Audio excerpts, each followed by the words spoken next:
Bom, hoje a gente vai falar de um assunto que eu considero o mais delicado de todos, que é aborto. E o voto do Barroso descriminalizando o aborto em até 12 semanas, inclusive com uma liminar permitindo que enfermeiros e outros profissionais realizem o procedimento. O voto foi derrubado pelos colegas, inclusive com um voto apartado do Fux, sobre o qual a gente também vai falar. Mas o voto dele, embora ele tenha ido embora, é um voto que fica. E é disso que eu vou conversar com vocês, as consequências desse voto do Barroso que fica. Eu sou André Marcília, advogado, professor de Direito Constitucional. Peço a vocês que deixem o seu joinha e se inscrevam no canal. Deixando o seu joinha, você deixa o like. Deixando o like, você ensina para o algoritmo que o conteúdo é importante e ele distribui para mais gente. Eu recebi até uma mensagem de vocês dizendo: não precisa dizer para fechar o chat, dá para deixar o like sem fechar o chat. É verdade, vocês têm toda a razão. Mas eu estou tão acostumado com um programa ao vivo, transmitido por plataforma, que quando é ao vivo, o chat fica correndo e aí você precisa sim fechar o chat, porque senão não dá para clicar ali no joinha. Então, tá certo, vocês estão certos, eu vou parar de usar isso aqui no canal. Isso serve muito para o ao vivo. Mas deixe o seu joinha, se inscrevam no canal e também quero convidar vocês para se tornarem membros aqui do canal. Clique no Seja Membro e aí você vai receber análises políticas e jurídicas exclusivas. Além disso, eu também vou dar prioridade a vocês nas respostas aos comentários que vocês deixam. Muito bem, dito isso, e eu estou mais sério nesse assunto, confesso a vocês, porque é um assunto que mexe comigo. E eu acho muito sério, muito delicado falar de aborto. E o Barroso parece que não. Parece que ele acha uma piada, talvez ache.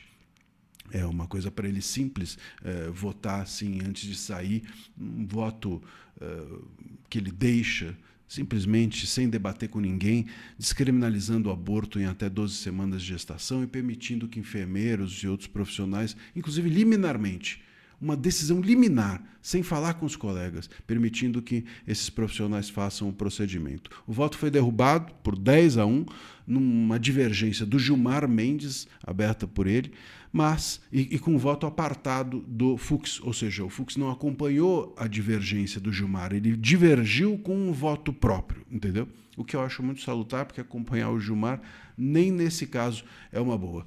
O Gilmar nunca se acompanha. Bom, seja como for, o ponto é que o Barroso, claramente, a gente precisa dizer aqui, é um militante, é isso que ele provou. Ele é um militante em favor daquilo do progressismo. Ele, numa entrevista para a Folha, assumiu que com dor no coração votou contra o Lula. Agora que derrotou o bolsonarismo e assim por diante, é obviamente um esquerdista, militante, e usou o STF para sua militância, e é disso que se trata, e fez isso e faz isso há muito tempo, e apenas agora ele está tirando a máscara e tirando de tudo quanto é jeito, e realmente tirou a máscara. Bom, esse voto caiu, né, o dele, mas ele fica. E por que ele fica? O que eu quero dizer com isso? Que o Barroso, ele não só votou, ele sabia que os colegas iam derrubar o voto dele. É óbvio que ele sabia, e aliás, é óbvio que estava combinado o jogo. O jogo era esse, ele dava o voto, os colegas derrubavam. Por que ele faz isso? Porque ao fazer isso, ele antecipando o voto dele, o novo ministro que ia entrar não poderá dar o seu voto sobre o assunto. Por quê? Porque o que saiu já deu. Então, como o que saiu já deu, o voto do que saiu é que vale. Você entendeu o jogo? Você entendeu a jogada? É isso que aconteceu, isso foi combinado com os demais. Mas não tenho dúvida. O Barroso deve ter chegado e falado: eu vou antecipar meu voto nisso daqui, vocês derrubam no dia seguinte, mas esse é o meu voto e eu vou deixar o meu voto aqui consignado. O meu voto fica e depois o novo que entrar não pode votar. Então, é como se ele deixasse para a posteridade uma herança. A herança é esse voto dele. Você entendeu? Ninguém vai poder mexer e já tem, quando isso for votado a sério pela nova composição do STF, já tem um voto favorável a essa descriminalização. Isso só mostra quem é o Barroso, isso mostra como o Barroso se comporta, que ele realmente não está preocupado em nada jurídico, é só militância. Eu acho esse assunto seríssimo, como eu mencionei. Porque, veja bem, se você entende que até 12 semanas a gestação pode ser interrompida, né? Tá, e qual a diferença de uma vida na 12ª semana, ou na 11ª semana, ou na 13ª semana? Tem diferença? Ah, não tem diferença. Eu consigo comprovar que na 12ª semana, em um dia, ou na 11ª e não sei quantos dias, a gente tem uma diferença de vida? Não, não tem. Então a escolha não é jurídica, a escolha é política. E é por isso que tem que ser feita pelo Congresso, por nós, pelo Congresso em nosso nome, e não por um juiz, inclusive, no caso do Barroso. Né? Essa questão da vida é muito séria. Onde começa a vida? Onde começa a vida? Começa quando tem as suas funções, começa quando a pessoa tem consciência de si. Tá, mas então se um familiar seu está em vida vegetativa, ele não tem direitos? Ele não é um ser humano? Uma pessoa que está com problemas mentais a ponto de não ter consciência de si ou de não exercer adequadamente as suas funções, ele não é mais um ser humano? Porque você entende que a vida é isso? Se a vida é ter as suas funções, ter a sua consciência de si, consciência do tempo, a pessoa que não tem, então não é um ser humano para você. É um objeto, é um animal.